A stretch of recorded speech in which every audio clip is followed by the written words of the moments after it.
오늘 이 말씀을 가지고 깨어 있습니까? 라는 제목으로 함께 은혜를 나누겠습니다. 오늘은 대림절 세 번째 주일입니다. 우리가 앞에 지난 2주간 동안 고린도전서의 말씀으로 대림절 은혜를 함께 나누었습니다. 오늘도 고린도전서의 말씀을 전하면 계속 비슷한 주제가 이어지기 때문에 이번 주와 다음 주에까지는 대림절 관한 본문으로 말씀을 전하도록 하겠습니다. 주님이 언제 다시 오실지 우리는 알 수 없지만 주님이 오신다는 것은 분명하고 확실한 약속의 말씀입니다. 성경은 이것을 아주 분명하게 말씀하고 있습니다. 우리 모두 주님이 다시 오실 때까지 깨어 주님을 맞을 준비를 하고 기쁨으로 주님을 맞는 저와 여러분 되시기를 바랍니다. 우리가 주님을 맞을 준비를 할 때 꼭 기억해야 될 것이 있습니다. 오늘 그것을 말씀을 드리려고 합니다. 언제 주님이 오실지는 우리가 알 수 없습니다. 이게 먼저 우리가 기억해야 될 겁니다. 언제 오실지를 알 수가 없다. 오늘 우리가 읽은 이 마가복음 13장 33절에 보면 주의하라 깨어 있으라 그때가 언제인지 알지 못함이라 이렇게 말씀하고 있습니다. 성경은 여러 곳에서 주님의 재림을 이야기하고 있습니다. 주님의 재림이 그만큼 중요하기 때문입니다. 예수님 자신도 다시 오실 것을 분명하게 가르치고 강조하셨습니다. 특별히 마태복음 24장과 25장은 재림에 관한 말씀이 기록되어 있습니다. 오늘 우리가 읽은 마가복음 13장에도 나오고 누가복음 21장에도 주님의 재림을 말씀하고 있습니다. 사도들도 마찬가지입니다. 주님의 재림을 가르쳤습니다. 사도행전 1장에서 주님이 모든 사역을 마치고 승천하실 때 천사는 주님이 다시 오실 것을 말씀합니다. 사도행전 1장 11절에 보면 너희 가운데서 하늘로 올려지신 이 예수는 하늘로 가심을 본 그대로 오시리라. 너희가 본 그대로 주님이 다시 오실 것이다 이렇게 말씀을 전합니다. 예수님께서도 마태복음 26장 64절에서 이후에 인자가 권능의 우편에 앉아 있는 것과 하늘 구름을 타고 오는 것을 너희가 보리라. 주님이 다시 오실 것을 분명하게 말씀을 하십니다. 요한계시록 1장 7절에서도 볼지어다 그가 구름을 타고 오시리라. 각 사람의 눈이 그를 보겠고 그를 찌른 자들도 볼 것이요 땅에 있는 모든 족속이 그로 말미암아 애곡하리니 그러하리라. 아멘. 이렇게 말씀하고 있습니다. 그러니까 모든 사람이 주님이 다시 오실 것을 보게 될 것이다. 서신서에서도 이것을 말씀합니다. 주님의 재림에 관한 수많은 말씀이 나옵니다. 성경은 주님이 재림하신다는 사실에 조금도 의심하지를 않습니다.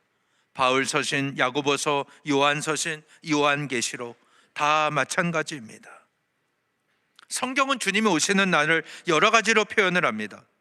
베드로후서 3장 12절에서는 하나님의 날이라고 말씀하고 있고 데살로니가전서 5장 2절, 베드로후서 3장 10절에서는 주의 날이라고 했습니다.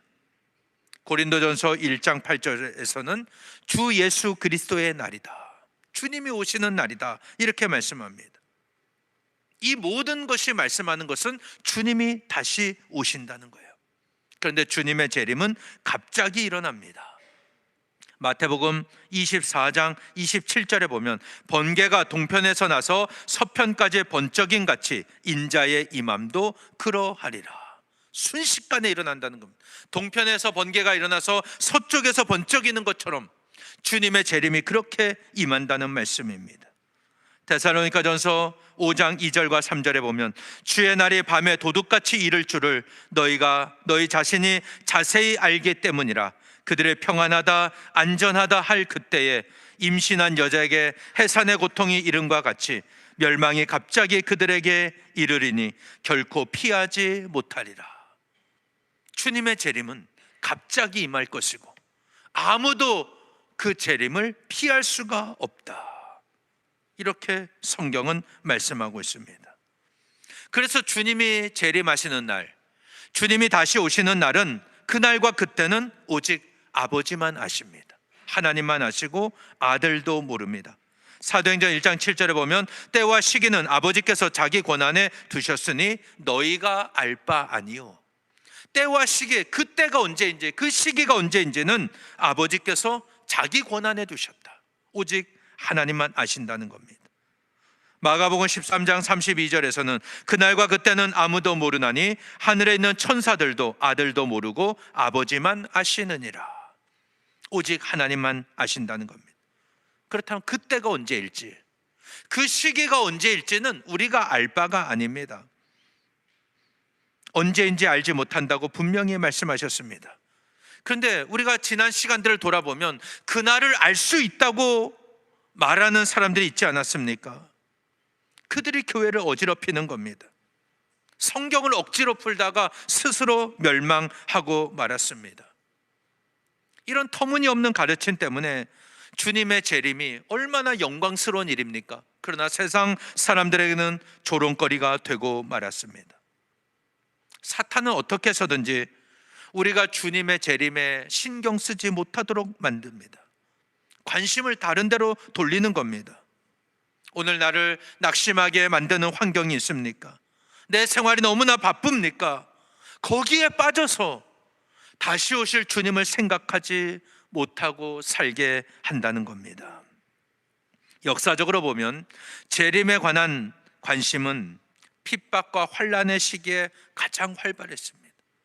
너무나도 살기 힘들면 주님이 빨리 오셨으면 좋겠다, 이런 소망을 갖게 되었다는 겁니다. 이 세상에서의 것이 헛되다는 것을 깨닫게 될 때 우리는 눈을 들어 하나님 나라를 영광 중에 바라볼 수가 있는 겁니다. 그래서 성경이 말씀하는 때와 시기를 우리가 사람의 개념으로 판단하고 계산하면 혼란스러울 수밖에 없는 겁니다. 하나님의 시간과 우리의 시간은 다른 겁니다. 우리의 시간은 오늘이 지나면 내일이 오고, 내일이 지나면 모레가 오고, 2022년이 지나면 2023년이 오고, 봄이 지나면 여름이 오고, 그것이 우리 인간의 시간입니다. 그러나 하나님의 시간은 다릅니다. 베드로후서 3장 8절에 보면 사랑하는 자들아, 주께는 하루가 1000년 같고 1000년이 하루 같다는 이 한 가지 사실을 잊지 말라라고 말씀하고 있습니다. 하나님의 시간과 우리의 시간이 다르다는 겁니다. 하나님께는 하루가 1000년 같고 1000년이 하루와 같다. 그러니까 우리 인간의 시간 개념과는 완전히 다른 겁니다. 그래서 우리가 말세를 살고 있다는 그런 의미가 됩니다. 신약에서 말씀하는 말세는 주님이 이 땅에 오신 초림, 구원자로 2000년 전에 오셨을 때부터 주님이 재림하실 때까지, 언제 오실지 모르기 때문에 우리는 말세를 살아가고 있는 것입니다. 주님이 재림하시는 날, 주님이 다시 오시는 날은 이 세상의 마지막 날이 될 것입니다. 그날은 심판의 날입니다. 산자와 죽은 자들이 다 그리스도의 심판대 앞에 서는 날입니다. 주님은 이날에 모든 사람을 양과 염소로 나눌 것입니다. 성경은 그렇게 말씀하고 있습니다. 사랑하는 여러분, 우리가 주님의 재림을 준비하면서 꼭 기억해야 할 것은 주님이 언제 오실지는 아무도 모른다는 것입니다. 이 사실을 분명히 기억하시기를 바랍니다. 그렇기 때문에 오늘 깨어 있어야 됩니다. 깨어 있어 주님을 맞을 준비를 하는 저와 여러분 되시기를 바랍니다. 우리가 주님을 맞을 재림을 준비하는 또 하나 기억해야 할 것은 주님이 오실 때 영혼의 잠을 자고 있으면 안 된다는 거예요. 주님이 오셨는데 정작 내가 잠을 자고 있다면 어떻게 되겠습니까? 오늘 본문 마가복음 13장 36절에 보면 그가 호련히 와서 너희가 자는 것을 보지 않도록 하라, 이렇게 말씀하고 있죠. 우리 육신은 피곤하면 잠을 자야 됩니다. 그리고 푹 자고 나면 몸이 개운하고 컨디션이 회복되지 않습니까? 가벼워집니다. 육신의 잠은 우리에게 꼭 필요합니다. 그러나 영적으로는 다릅니다. 영혼의 잠을 자면 그렇지 않습니다. 여기서 깨어 있으라라는 말씀은 영혼의 잠에서 깨어 있으라는 뜻입니다. 주님이 재림하실 때 내가 영적으로 잠들어 있지 않도록, 주님이 잠자는 것을 보지 않도록 깨어 있으라는 그런 말씀입니다. 그렇다면 오늘 나는 과연 영적으로 깨어 있습니까? 내가 깨어 있어서 주님을 바라보며 주님 맞을 준비를 하고 있습니까? 오늘 영적으로 잠잔다는 것은 무엇을 의미할까요? 내가 죄악 가운데 사는 것입니다. 죄의 길에서 떠나지 않는 것입니다. 거룩한 삶을 사는 것은 영적으로 깨어 있는 겁니다. 그러나 거룩한 길을 가지 못하고 영적으로 죄악 가운데 살아가고 있다, 이건 잠을 자고 있는 것입니다. 마가복음 13장 35절 오늘 본문에 보면 밤에 내 경점, 내 순간을 말씀하고 있습니다. 그러므로 깨어있으라. 집주인이 언제 올는지, 혹 저물 때 일는지, 밤중 일는지, 다굴 때 일는지, 새벽 일는지 너희가 알지 못함이라. 주님이 언제 오실지는 우리가 알 수 없습니다. 그때가 저물 때일지, 밤중일지, 다굴 때일지, 새벽일지 모르기 때문에 나 자신을 죄로부터 항상 지켜야 됩니다. 범죄하지 않도록 늘 깨어 있어야 하고 하나님 말씀대로 순종하며 거룩한 삶을 살도록 힘써야 합니다. 그렇지 않으면 내 영적인 상태가 잠들어 있는 상태가 되고 맙니다. 사도 바울은 로마서 13장 11절에서 14절까지 깨어있는 삶이 어떤 삶인지 말씀합니다. 한번 제가 읽어드리겠습니다. 로마서 13장 11절에서 14절입니다. 또한 너희가 이 시기를 알거니와 자다가 깰 때가 벌써 되었으니 이는 이제 우리의 구원이 처음 믿을 때보다 가까웠음이라. 밤이 깊고 낮이 가까웠으니 그러므로 우리가 어둠의 일을 벗고 빛의 갑옷을 입자. 낮에와 같이 단정히 행하고 방탕하거나 술 취하지 말며 음란하거나 호색하지 말며 다투거나 시기하지 말고 오직 주 예수로 옷 입고 정욕을 위하여 육신의 일을 도모하지 말라. 이렇게 말씀합니다. 우리가 영혼의 잠을 자는 것은 어두움 가운데 빠지는 것입니다. 빛의 갑옷을 입지 않는 것입니다. 낮에와 같이 단정히 행하지 않는 것입니다. 방탕하고 술 취하고 음란하고 호색하는 것입니다. 시기하고 다투고 정욕을 위하여 육신의 일을 도모하는 것, 이게 바로 영적으로 잠들어 있는 삶의 모습입니다.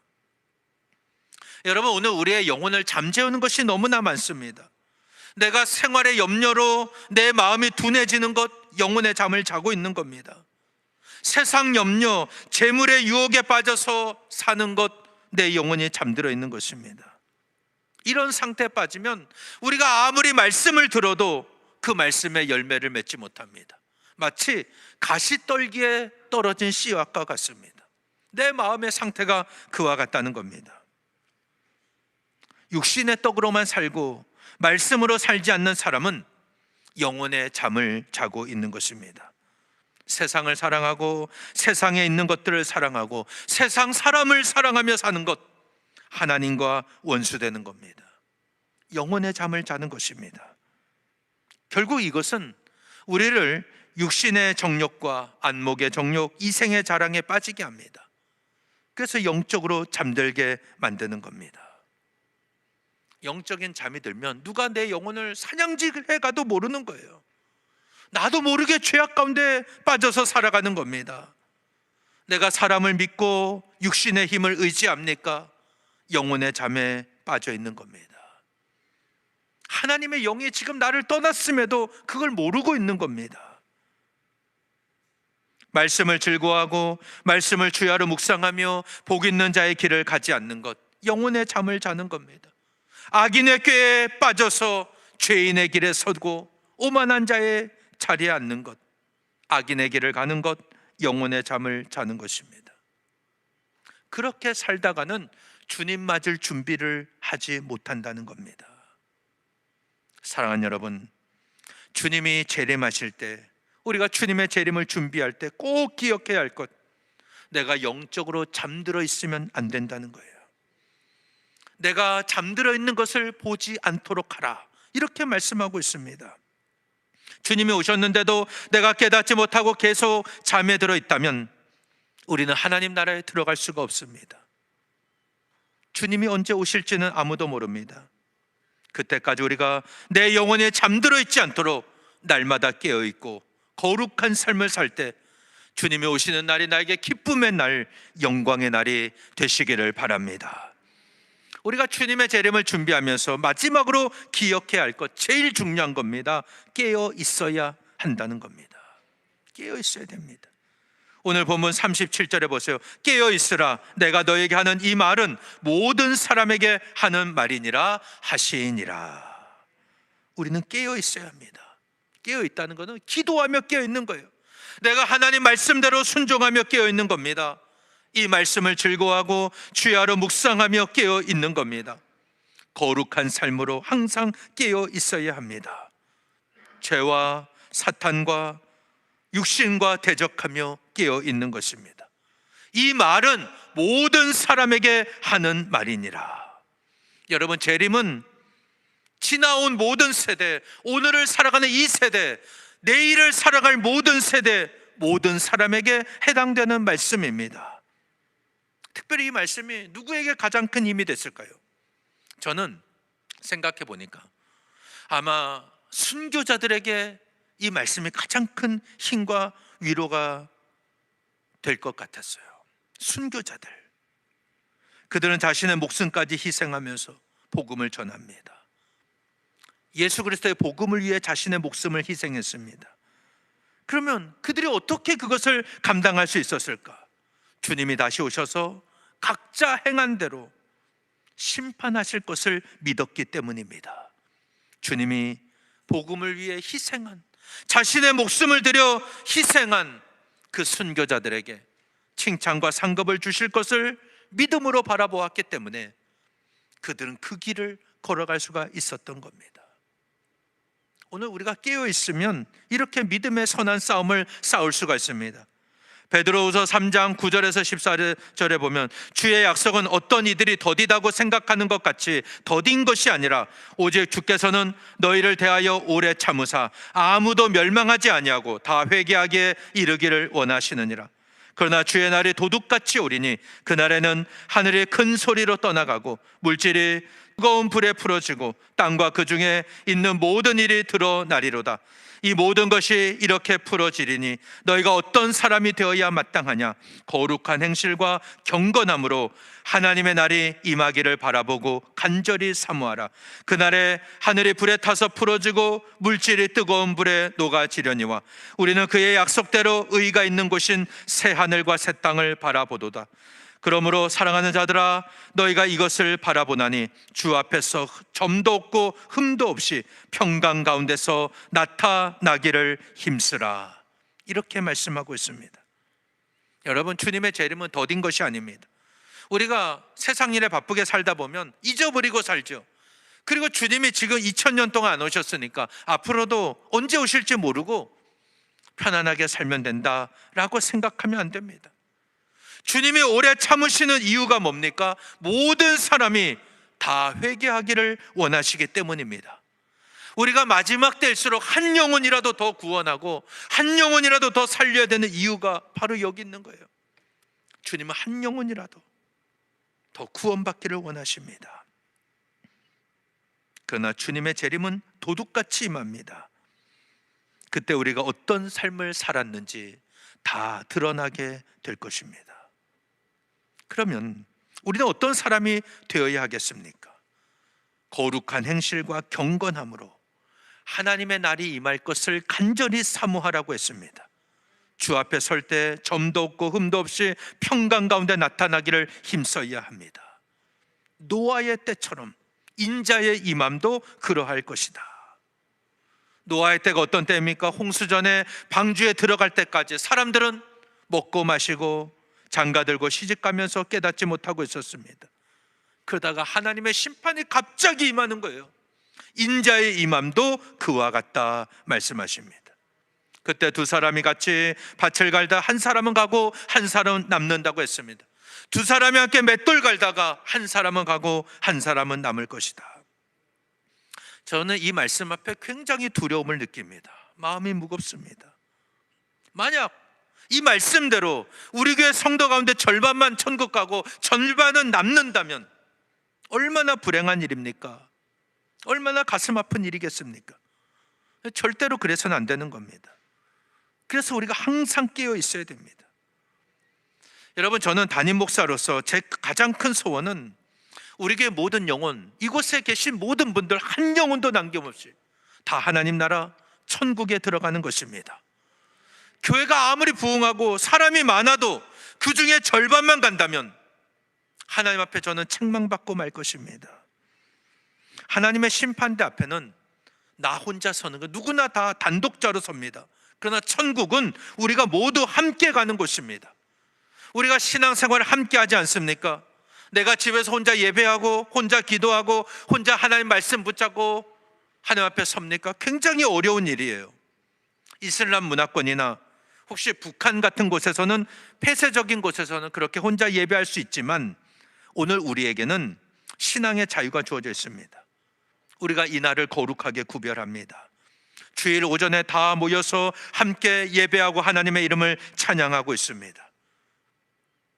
오늘 우리 교회에 나오신 모든 분들, 주님이 다시 오시는 날 우리 모두 하나님 나라 천국에 들어가는 여러분 되시기를 바랍니다. 그런데 그날이 언제일지 우리가 모른다는 거예요. 마태복음 24장 44절은 이렇게 말씀합니다. 이러므로 너희도 준비하고 있으라. 생각하지 않은 때에 인자가 오리라. 사랑하는 여러분, 오늘 대림절 세 번째 주일을 보내고 있습니다. 이제 대림절 절반이 지나가고 있습니다. 초의 불이 하나씩 늘어나고 있죠. 3개가 들어왔습니다. 이거는 주님 오실 때가 점점 가까워지고 있다는 상징적인 표현입니다. 맨 마지막 하얀색은 성탄절을 의미하는 거예요. 언제 주님이 다시 오실지는 오직 주님만이 아십니다. 하나님만이 아십니다. 우리는 그날을 준비하고 있어야 됩니다. 오늘 제가 3가지를 말씀드렸습니다. 주님이 언제 오실지는 아무도 모른다. 주님이 오실 때 영혼의 잠을 자고 있으면 안 된다. 우리는 깨어 있어야 한다. 여러분은 주님의 재림하시는 날을 소망하며 살고 있습니까? 우리는 이 세상에서 영원히 사는 것이 아닙니다. 지금 월드컵 경기가 한창이지 않습니까? 마치 운동장에서 축구하는 것과 같은 거예요. 오늘 새벽에 8강전이 있었습니다. 이제 4팀으로 추려졌습니다. 어느 팀이 우승할지 전 세계 사람들의 관심이 집중되고 있습니다. 선수들은 아주 주어진 시간 동안 최선을 다해 달리지 않습니까? 공을 찹니다. 그 경기 시간이 영원하지 않습니다. 심판이 휘슬을 불면 끝납니다.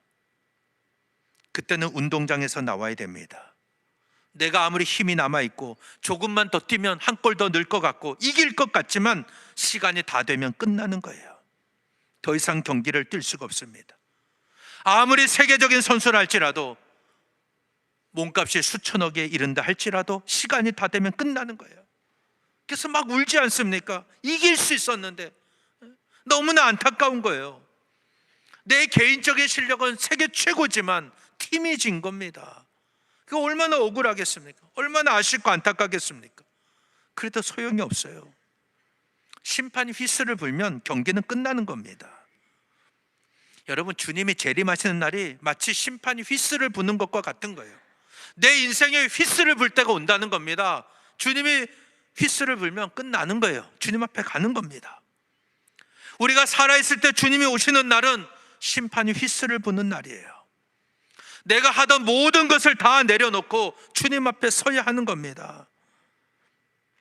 그때 심판자 되시는, 이 심판 되시는 주님이 휘슬을 부는 그 날이 오늘 여러분들에게는 어떤 날이 되겠습니까? 그날이 부끄러운 날, 두려운 날이 아니라 기쁨의 날, 승리의 날, 소망의 날이 되시기를 바랍니다. 심판이 휘슬을 불었을 때 우리나라가 16강에 진출했지 않습니까? 얼마나 기뻐 뜁니까? 그 영상 다 보셨잖아요. 주님이 심판하시는 날, 주님이 휘슬을 부는 날, 우리가 그렇게 펄쩍펄쩍 뛰면서 정말 기쁨으로 주님을 맞이할 수 있는 여러분 되시기를 바랍니다. 사랑하는 여러분, 대림절 세 번째 주일을 보냅니다. 주님 언제 오실지 아무도 모릅니다. 우리가 영혼의 잠을 자지 않고 날마다 거룩한 행실로 깨어있는 여러분 되시기를 바랍니다. 그래서 언제 주님이 다시 오시더라도 마라나타, 아멘 주 예수여 오시옵소서. 기쁨으로 주님을 맞이하는 저와 여러분 되시기를 예수님 이름으로 간절히 축원합니다.